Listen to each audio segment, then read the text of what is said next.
Ah, le célèbre Gélisena, 15 ans d'existence. 15 ans seulement? Mais non, bien sûr, il est bien plus vieux que ça. Ses origines remontent au milieu du siècle passé, lorsque ce n'était qu'une coopérative. Se tourner vers la modernité, c'est beau, mais comment fait-on pour ne pas perdre ses racines? La coopérative est née en 1963 et regroupe aujourd'hui quelques 55 coopérateurs sur plus de 160 hectares. Imaginez un peu, un rectangle de 1 km sur 1,5 km, c'est grand, et c'est encore plus grand puisqu'évidemment les parcelles ne sont pas collées les unes aux autres. Certaines sont bien exposées, d'autres moins, les unes ont été plantées il y a une dizaine d'années, d'autres remontent au début du siècle passé. Il a donc semblé dommage de ne pas valoriser les meilleures parcelles sous une enseigne un peu plus sexy que celle de coopérative, et c'est là qu'est née l'idée du Celer Gerizena. On se situe dans l'Emporda, cette appellation située juste au sud des Pyrénées, constamment baignée par les vents violents de la tramontane et caractérisée par des amplitudes thermiques assez sympathiques. La tendance est clairement au bio, même si tout à l'heure actuelle n'est pas encore certifié.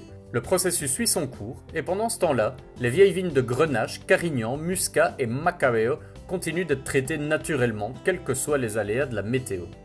Une fois en cave, on dispose de l'ensemble de l'infrastructure de la coopérative. Il existe des tanks bétonnés de plusieurs milliers de litres dédiés à la production de cubis, mais pour le celler, on va plutôt utiliser des petites cuves.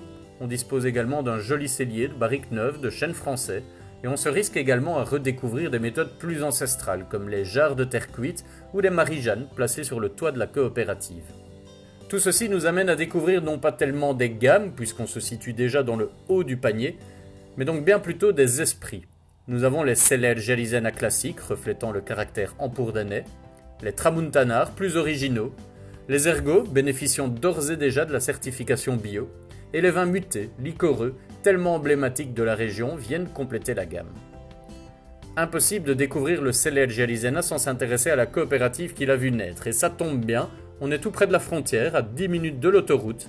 Il y a une jolie boutique où il est possible de découvrir d'autres produits régionaux, de remplir ses bidons aux cuves directement, de manger un bon petit menu au resto, ou de suivre une formation à la salle de dégustation.